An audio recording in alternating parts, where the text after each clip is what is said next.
The fastest way to the heart of a country is through its food. And street food is the bullet train to the most authentic and delicious discovery. International street foods run the gamut from gourmet. It's got a super splendid ocean flavor to it. To adventurous. I love worm. It's a bamboo worm. Indulging in street foods is like learning a new language. So after a good night drinking with your friends, you've got to eat a broodjes uitvlees. And once you try it, there's no going back. It gives you a bit of a kick, and it's quite addictive. So forget the restaurant menus and lace up those walking shoes for the best, cheapest, and most fascinating eats on the streets around the world. Hi.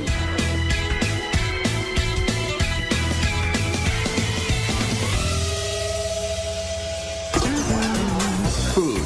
It's the #1 reason people like to travel, and the best place to find it is on the streets. There's no better place to rub elbows with the locals and grab a bite that's fast, inexpensive, and speaks volumes about the culture. From Mopani worms in Namibia to hot dogs and pretzels in New York. Street foods reflect the essence of a place. Scoop up a camel spleen sandwich in Morocco, and you're digging into a piece of Berber history. Bite into spicy rabbit heads in China, and you're overwhelmed by the Sichuan tradition of spicy and bold flavors. They're mouth-watering, portable, and cheap. Like the best jerk chicken you'll ever eat from a stand in Kingston, Jamaica for a couple of bucks. Vendors are magicians with just a cart, a grill, and a few fresh cuts of meat and spices. While food trucks are revving up in the United States, street foods have been around for centuries throughout the rest of the world. So we travel across the globe to Jerusalem for snacks as old as the Bible, to Berlin and Amsterdam for sweet and savory flavors from Europe, and to Tokyo, Hong Kong, and Mumbai, dishing up everything from eel kebabs to stinky tofu. And we start in Mumbai, India. It's the largest open-air kitchen in the world. Sizzling hot, crazy loud, fast, and always cheap. Capable of serving, get this, more than 20 million people a day. Mumbai is India's most populous city, a magnet for people and foods from all over the country. You'll get a taste of every part of India on the streets of Mumbai. You won't get that anywhere else. Kalyan Karmakar is a market researcher, but his passion is blogging about street food of his native India. Warm temperatures and dirt-cheap food carts bring practically everyone outdoors to socialize and eat at the numerous cow gullies, which means eat streets. And like this cow gully in the Fort Commercial District, there are always stands noisily cooking up pav bhaji. Pav bhaji is a cross between vegetable stew and gravy served with hot buttered rolls. The base starts with potatoes hand-mashed in butter, along with diced tomatoes, onions, peas, and peppers. And then he's going to add his red masala and then spices and then a touch of lime. It originated to feed textile mill workers in the 1890s. So in India, we don't use spoons all the time. We use like our breads, our hands. It's really delicious. For me, it's really all about the butter. The price is easy to swallow too, just $1 for a plateful. A lot of the food in Mumbai is vegetarian because 80% of the population is Hindu. They consider cows to be sacred, but they do have their burgers, Bombay burgers that is, otherwise known as vada pav. We call it vada pav, for you it's Bombay burger. Mumbai's favorite food. It has no meat. It's just a carb fest of potatoes and spices mashed in a ball, coated with chickpea flour and deep fried. The vada pav sells for about 10 cents. Locals eat it for every meal. If you want to taste real Mumbai food, it's on the streets, available on the streets. Yeah. No need to go to a 5-star or any posh restaurant. Well, maybe, but it's better if you're weaned on a very spicy diet. The Bombay burgers come with complimentary chili peppers, which would destroy adventurous eaters in most parts of the world. But not here. No, because we've grown up on this. So, you know, after this, like habanero peppers of Mexico, those are like kid stuff. Like, we can have that in our sleep. No doubt about it, the street food scene in Mumbai is gritty. Takeout is wrapped in newspaper. Everyone cooks, serves, and eats with their right hand. And sanitation issues make the tap water unsafe to drink, especially for Westerners. It's why most visitors pass up raw fruits, vegetables, and drinks. While there are eat streets all over Mumbai, you'll only find meat dishes in a handful of Muslim areas, like Bendi Bazaar in the oldest part of South Mumbai. It's home to the Borhi Mahalla neighborhood, with dozens of stands and holes in the wall where rich and poor rub elbows and break bread. Starting with the famous Indian flatbread called roti. Here at the Mohammed Khan Bakery, the process hasn't changed in hundreds of years. Whole wheat flour, water, and a pinch of salt. Hand-kneaded, flattened on a cloth-covered bowl, and then slapped inside a clay tandoor oven. Like even the aroma, it just makes you smile. I mean, this is like what bread was meant to be. They ship rotis all over India. And just down the block to this shop, cooking barahandi, or 12 vessels. Naheem Hyatt's family has owned this place for 3 generations, where they've got cow, goat, and lamb feet, rumps, brains, and bone marrow, simmering in curries and sauces all day. It takes 12 hours to get cooked. We put up the recipe in the morning, then we arrange it in the evening. Kalyan is joined by Mr. Mosin. He's, one of the regulars here. And now we are going to start and we'll let you know how. So it's chota ka paya, and paya means trotters. Trotters. Paya means trotters. That's goat feet to you and me. This is just the marrow. We suck out the marrow out of bones, but they've done it for us. So you've just got this like marrow over here, and you dip your roti into it, take it out. This is to be eaten with our hands, not with a knife or a fork. Yeah. And you sort of dunk it in. Yeah. So let's do that. Fond of such food. I love it. You've got a meaty flavor, so it's very, very decadent and sinful. And the slow cooking makes the meat literally melt off the bone, even a tailbone. Look at this. I mean, it's like one of Mr. Mosin's mattresses. I mean, like it's like softer than a feather mattress. Fantastic. Good. There aren't many places like this left as younger consumers want faster foods.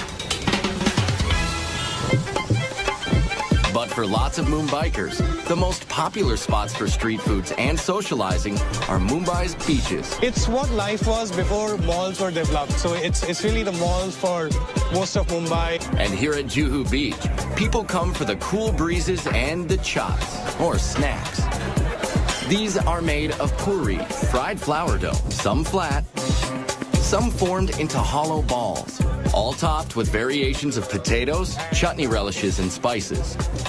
It's a little bit spicy, but it's a tasty food. It's a mix-up of all the vegetables, tomato, onion, and all, so it's very yummy. The variations are as endless as the streams of locals and tourists walking along the sand. Yeah, I'm not too good with spice, so I have to try and find things that aren't too hot.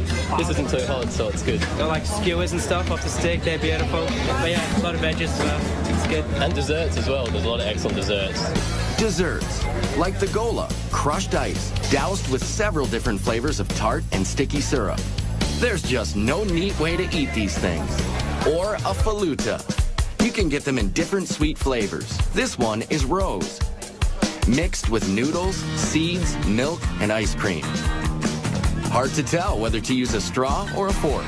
And to top off a night at Juhu Beach, there are prawns, a beetle leaf stuffed with dried fruits and spices. And it's a digestive and a slight, it gives you a bit of a kick. And if the mildly addicting stimulant in the beetle leaves isn't enough of a kick for you, get this. They dress them with a thin layer of real silver, just for show. But you don't need silver to eat like a king in Mumbai. Because the street food is so incredibly cheap and delicious. I love Mumbai. I'm addicted to Mumbai. It's a bit like Hotel California. Once you check in, you just can't check out. And while it is tempting to linger in India, why miss out on one of the most delectable combinations of sugar and butter you'll ever find? They're very good. This diet buster is coming up later in Amsterdam. But first, it's time to pack on the protein. And in Bangkok, it either slithers, scurries, or squirms. I love worm. It's a bamboo worm. Oh my God, I want to taste it. Bangkok, Thailand is one of the fastest growing, most modern cities in Southeast Asia. With a population topping 9 million and counting.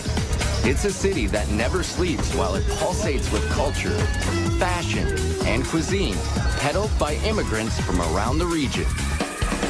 So it's a constant outdoor smorgasbord along the canals and streets, with vendors hawking everything from crispy grasshoppers and locusts to fermented rice and spicy snakehead fish. Not only like fast, it have to be good.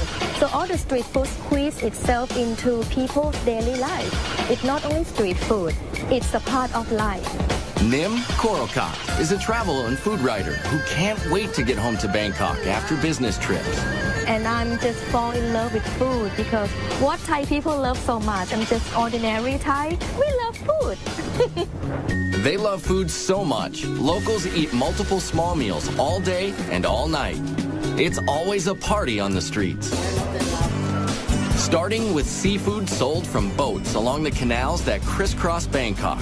Here at the Tailing Chan Floating Market, sellers paddle up with fresh fish, portable grills, and spicy fixings, all on their boats. This is absolutely the best place to find the food in a very unusual atmosphere. Today's catch?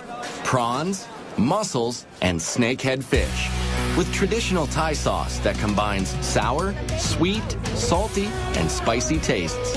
And for a finishing touch, homegrown basil leaves. And the Thai know how to cook with heat. So good! Spicy! But if you're from, say, Italy, it may be more excitement than your mouth can handle. Yeah, it's very spicy. Everything is very spicy. We are not used to spicy food. But this British couple says they'd rather eat papaya salad and pork satay here than at any restaurant. And why not, when this meal costs less than $3? Oh, you can't beat the street food. It's cheap, it's authentic, it's tasty. I mean, the seafood just comes from the waterways. It's just amazing. You live like a king here for no money at all. Delicious. Vendors near the Royal Palace sell fermented rice and lotus leaves, coconut ice cream, and coconut milk, served in the source. Very fresh, very good. Yes, yes. Coconut, coconut! Thailand is one of the world's top coconut growers, and they use it in a lot of native dishes, including their favorite curry dishes. Meat and veggie curries are street stand staples all around Bangkok. You can see 20 different varieties at the Nong Leong Market, where downtown workers come for a fast, hot lunch. And what's cooking for dessert here? Steamed rice crepes, stuffed with pork minced with peanuts and shallots. Or saku saimu, same filling with a sweet tapioca coating. When we talk about people, Thai people, Bangkok people, they all make a joke about us that we eat like 5 meals a day, which is not true because we eat 7 meals a day. At night, Bangkok's eat streets are hopping. This is Silom Road. It's like a melting pot where people come from anywhere in the world and then they live in Bangkok. What they bring with them is not the suitcase, they bring the food. So there's shawarma from the Middle East and noodles with barbecue pork and crab from China. The late night and backpacker crowds also flock to this street food haven along Khao San Road, where immigrant cuisine is hot stuff, like Indian rotis cooked with banana, condensed milk, and chocolate for dessert. Let's get sugar high. And mangoes are served with sticky rice, sweetened with coconut.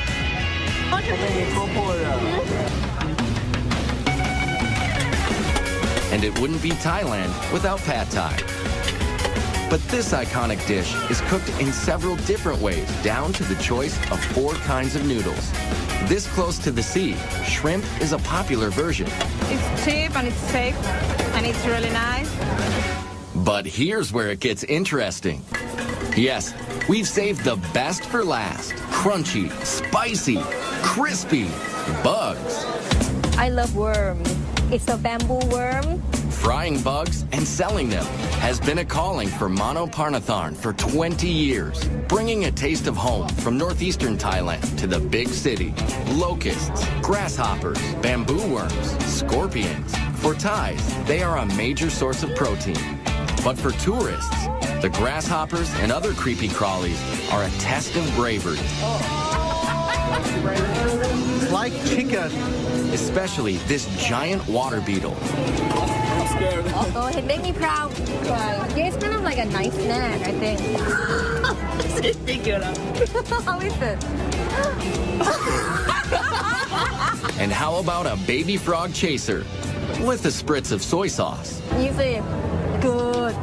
Like a chicken, yeah. Yeah, like thin chicken. Yes. This tough guy orders one locust, but gets more than he bargained for. Yeah, for 20 baht you get a whole bag of locusts. That's about 65 cents for the family pack. It's very salty and crunchy, which I thought they'd be sweet locusts, to be honest with me. And I'm a little disappointed, but it's not actually terrible if you don't think about it too much. But it's impossible not to think about what you're biting into in Hong Kong, where your nose keeps reminding you. I smell dead people. That's what's coming out of this bag. That's coming up later. But first, it's Back to the Future in Germany, where you find an ingenious cross between the Jetsons and age-old tradition. It's the best I've ever eaten. Visitors to Germany come to savor the old world charm or stop at milestones of history, like the site of the shattered Berlin Wall. Restaurants are usually expensive, and you don't hear much about the street food. But you can find cheap eats at a nearby Imbiss, which means food stand in German. You'll find them all over the outdoor weekend markets in Berlin, like the Winterplatz. Vendors dish up plenty of German favorites, like soups, strudels, and pickled fish. But ask any Berliner, and they'll tell you the best is worst. Bratwurst. Commuters get them hot and on the go at metro stations from the sellers who look like something out of Star Wars. Very good, right? What here is the best that you gift inventing. They're called grill walkers, one-man sausage band, strapped into a combo propane tank and grill contraption. Now this is mobile food. But the most beloved brat in Berlin is the currywurst. Pork sausages grilled and doused in curry and tomato sauce. And one of the most famous currywurst joints is Curry 36, where you can eat inside or out. But most currywurst is grab and go. I asked them where you can get the best currywurst in Berlin, and they told me Curry 36. And so I'm here now to taste, and it's great. Urban legend has it that in 1949, a German housewife traded liquor to British soldiers for the hard-to-find curry spices. She cooked up the cheap but filling dish. This meal deal is less than $4. Oh yeah, really good.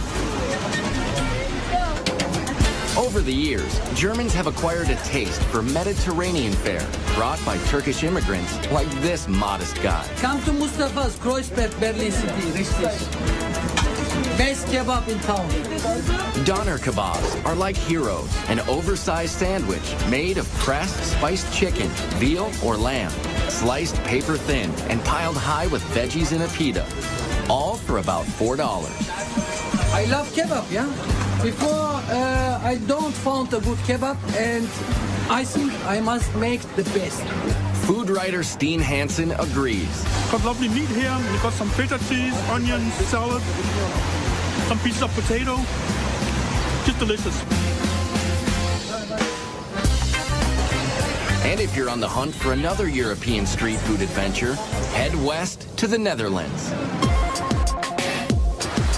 Amsterdam is known as the Venice of the North because of its canals and seafood. We eat the shrimps, we eat the eel, we eat herring. Boy, do they eat their herring. Vandaag voor u wel. Dutch foodie Francis Broekhuysen gets his fix at Doppermarkt Street Market. Raw herring is salted for several days and sliced into bite-sized pieces with raw onion and pickled gherkins thrown in. They leave the pancreas inside, so the enzymes, they make the flesh really soft. Oh. It's good. Delicious. Cod is another favorite Dutch street food. In a batter with a lot of spices and herbs. And just like in Germany, Amsterdam's large immigrant population is mixing it up. It's a lot of influence of different cultures. So we have Suriname people, Moroccan, Turkish. Immigrants who cook up dishes like baga, which are donuts made of chickpea flour. Or these sandwiches. They're called broodje zoutvlees. This is fiery stuff. Sticky, gooey, hot. They are stuffed with spicy, fatty, cured beef, brought by immigrants from Suriname. Look at this. Animal fat. And all over Amsterdam, you'll find snack kiosks popular with tourists and the drinking crowd. Like the carb-loaded street foods across the canals in the Albert Cupmarkt. Bet these fries smothered in mayo can cure a hangover. Yeah, mayonnaise, baby. Oh my goodness. Folks also flock to outdoor markets to avoid the pricey restaurants, even if some of the street eats are a mystery. Still not quite sure what kind of meat this is, but it's delicious. Less adventurous tourists head straight for the famous Dutch sweet stands. This you can find all over Holland. The stroopwafel. Stroopwafels are a Netherlands creation dating back to the 1700s. 2 paper-thin cookies with sweet caramel honey slathered in the middle. This one is a secret family recipe. My father he was busy getting the perfect recipe for many years. And finally he got it. Very good. It's awesome. Very sweet, warm, tasty, rich. And the other uniquely Dutch street food dessert starts with a similar sweet batter, but with different results. These are called proffertjes, which means to puff up. Miniature puff pancakes. His grandfather used to hawk the mini pancakes at traveling carnivals. Flour, milk, eggs, and some secret ingredients where I can talk about. Okay, I can understand. Yet another Dutch health food, served hot and topped with powdered sugar and butter. Lots of butter. They're very good. Yeah. Very good. Yeah. From artery-clogging goodness in Amsterdam to a bitter dessert in Hong Kong. Coming up next, turtle jelly. It's just what the doctor ordered. It's usually sexual potency for guys or beauty for women. And then, practicing proper etiquette in Japan can be very hard to swallow. This is definitely a big oyster. Hong Kong is home to cuisines from all over the world. Street foods are no exception. And here in this hip and fashionable city, they are served with a heaping helping of tradition. So you'll find skewers of pig intestines, turtle jelly, and the most misunderstood, most reviled street food ever. This might be the worst thing I've ever taken a bite of. It's all good for Amy Ma, food writer for the Wall Street Journal and other publications. Whenever you're hungry, you always find a cart. And the best thing about it is that you can walk down a street and treat that street like you would a 5-course a la carte menu, only you're going from place to place and not sitting down at one restaurant. And it starts with breakfast in Jardine's Bazaar, with the Chinese version of a donut. But inside the fried dough is shredded fried pork, pickled vegetables, and rice. The rice ball donuts are served with warm soy milk mixed with more fried dough. It's like a bread pudding soup that's less sweet and better for you. This would be like your ham and eggs and hash brown combination equivalent here in Hong Kong. The combo costs about $1.50, and it has the typical blend of savory and sweet, yin and yang. Very good. Of course, tea is very big in Hong Kong culture, both cold and hot. Especially the very strong, very old silk stocking tea, which gets its name from the stocking used to strain the tea over and over again. Not to worry, the stockings haven't been worn, but the tea packs a punch, which is why it comes with lots of condensed milk and sugar. Wow! One of the most beloved street snacks in Hong Kong is the egg or custard tart. With just a hint of sweetness, they're habit forming. It's kind of like a flan, creme brulee, and the best pie crust you can think of, all rolled into one. People argue about whether the British or Portuguese introduced egg tarts to Hong Kong. But this treat is pure Chinese. They call it a 1,000-year pastry because inside the flaky crust is a gooey black egg preserved for months in a mixture of clay, ash, and lime. Then it's coated with sweet bean paste and ginger. So preserved eggs and ginger are a classic combination. It's like peanut butter and jelly. It has a gelatin-like texture to it, so it's almost like a gummy bear inside. The Chinese make up 90% of Hong Kong's population. In the Mong Kok district of Kowloon, there are lots of sidewalk cafes serving noodles and dumplings with plenty of internal organs. You get a lot of great street food stalls that will be a little more authentic. You'll start to see pig intestines or things that, you know, might make the typical tourists a little squeamish. You'll see that all the time in Mong Kok. Things like squid tentacles, spicy beef stomach, and yes, pig intestines on a skewer. They may be local favorites, but tourists find them tough to chew and even harder to swallow. Right? It smells like sulfur, yes, it does. Which kind of smells like poop, which is exactly what it is. Fantastic. I'm not making out with anyone tonight. You can cleanse your palate and more with traditional medicines. They play a big role in what the Chinese eat, which explains why this very bitter turtle jelly is so popular here. It's like a funky coffee jello. With medicinal foods in Asia, it's usually sexual potency for guys or beauty for women. So it's this very primitive idea of what good health is. Turtle shells are broken into little bits and stewed for about 9 hours. When it cools, the thick collagen in the shell turns to jelly. It takes a liberal dose of sugar syrup to make this medicine go down. But the real test of just how far you're willing to go for authentic Hong Kong street food begins long before you lay your eyes on it. It's called stinky tofu. The smell is horrible. And just one whiff is enough to send tourists running the other way. Try a little bit. No. It's actually really rare to find these on the streets these days. A lot of the stands have been outlawed because it just smells so bad. This tofu soaks in rotting vegetable matter for several months. And then it's fried and served with a dribble of hoisin sauce. Dead people in my mouth right now. And seriously, most tourists won't go near it. It's really not that bad. But a couple of our crew members were willing to taste one for the team. That's horrible. You just can't breathe while you're doing it. Yeah. And that's the adventure of eating street food in Hong Kong. Now, some foods just can't cross the cultural divide, but that's all part of the fun. Coming up next in Tokyo, it's all about freshness and technique, where minding your manners can be one hot proposition. Then, an age-old ingredient in Jerusalem cures everything from aches and pains to wrinkles. You'll become more beautiful boy. Eating in Japan is all about art and etiquette, down to the smallest of street food stands and the grittiest of neighborhoods. Like the stalls around the Tsukiji Fish Market in Tokyo, where everything is immaculate and fresh. Yes, Tsukiji Fish Market is the most famous and biggest fish market in the world.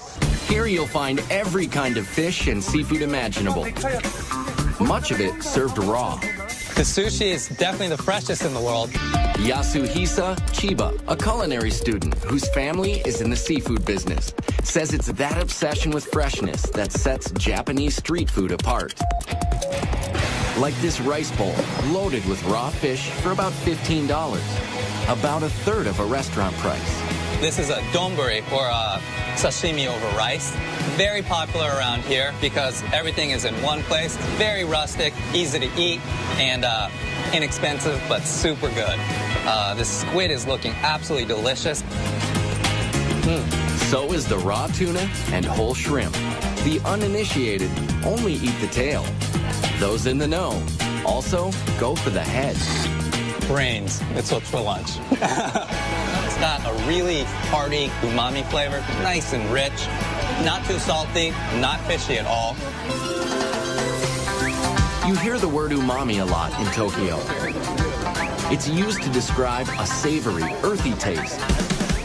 Here at the Tsukiji Fish Market in Tokyo, it's a point of pride to handle raw fish as little as possible, because heat from a person's hand can spoil it. Yes, Japanese people love healthy food.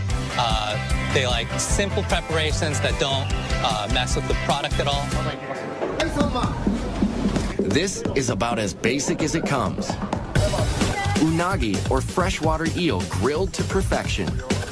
In the summer, it's very popular to eat because it gives you strength and stamina. Unagi has great fat content to it. It's real moist, real rich. It's basted in a subtle mixture of soy sauce, sugar, and mirin, which is a sweet sake. There's nothing subtle about the stand next door, selling giant raw oysters. Look how huge that is.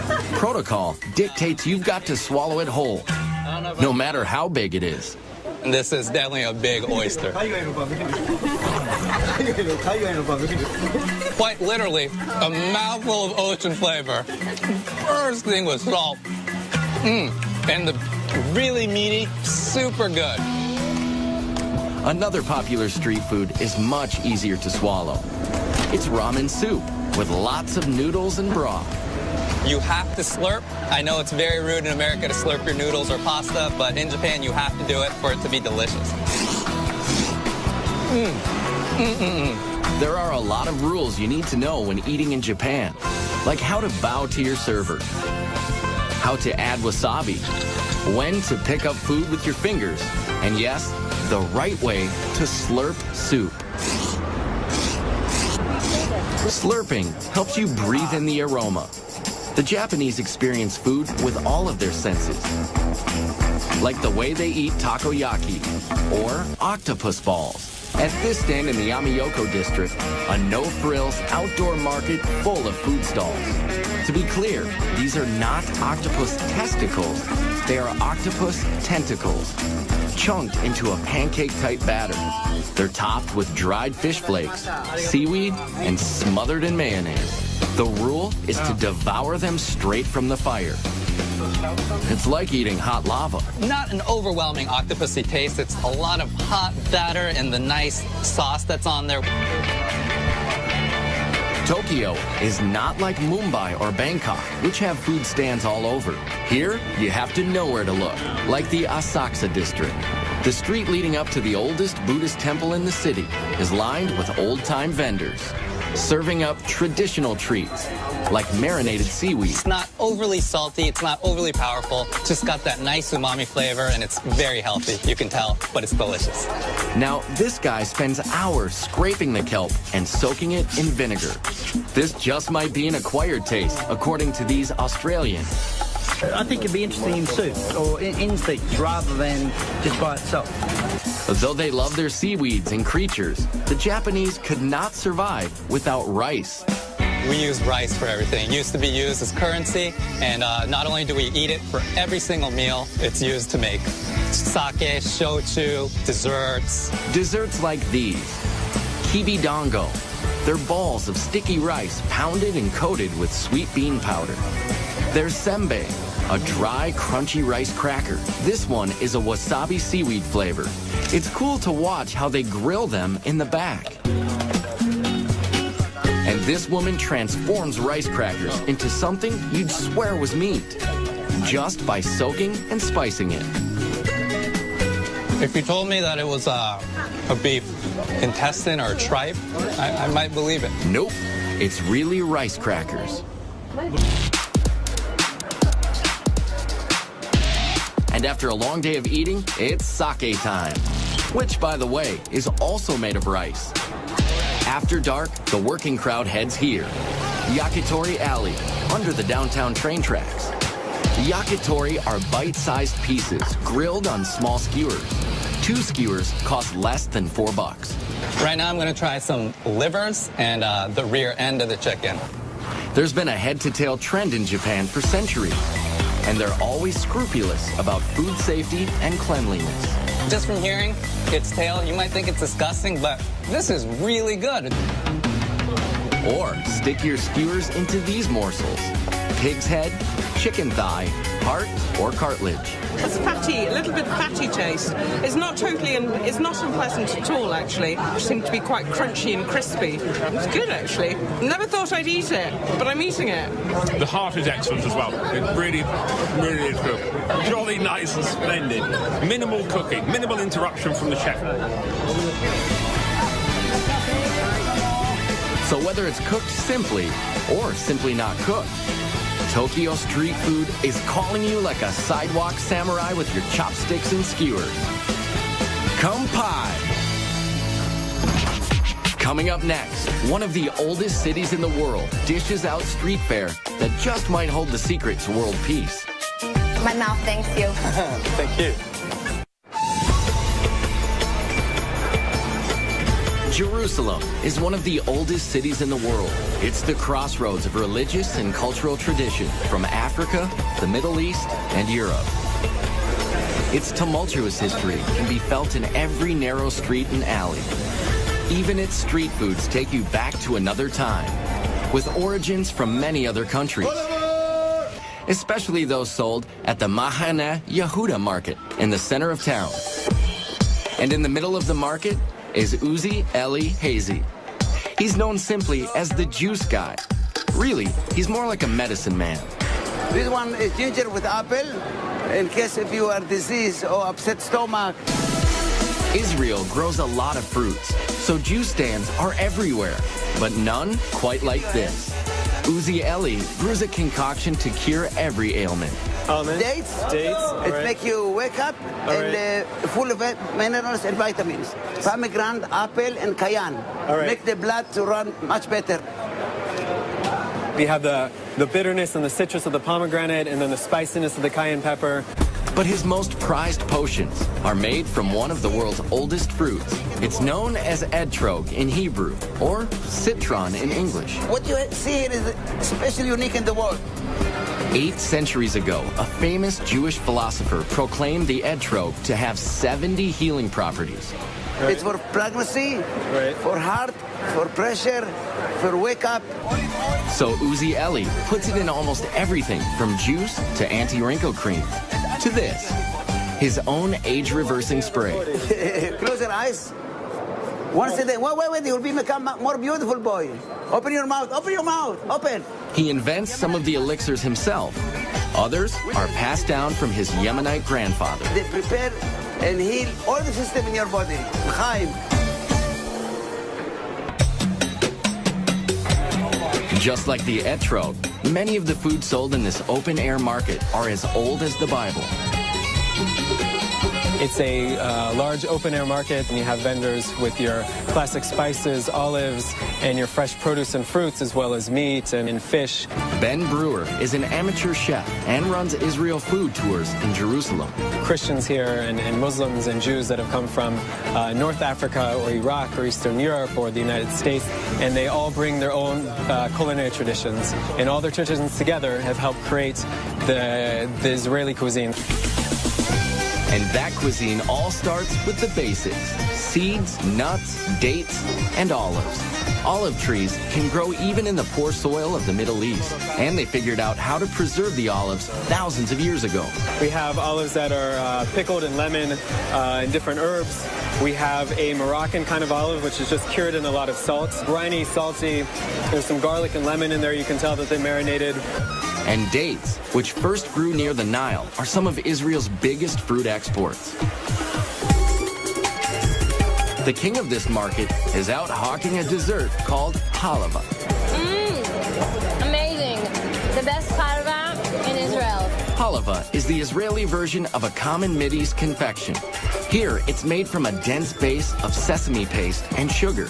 And then they'll add the other element, whether it's the pistachio, the cinnamon, the chocolate, the cappuccino, to give it a slightly different flavor. It tastes like sesame, but sweet, very sweet. And in a back quarter of the market, they're still baking the same breads they have for millennia: laffa and pita, sold to stands making Jerusalem's most iconic street foods, shawarma, kebabs, and falafel. Every ethnic group makes its own versions of falafel, but they're all basically ground chickpeas and spices, molded into little balls and deep fried. It's so good, really, because also it's crispy. All of the people around the world like falafel.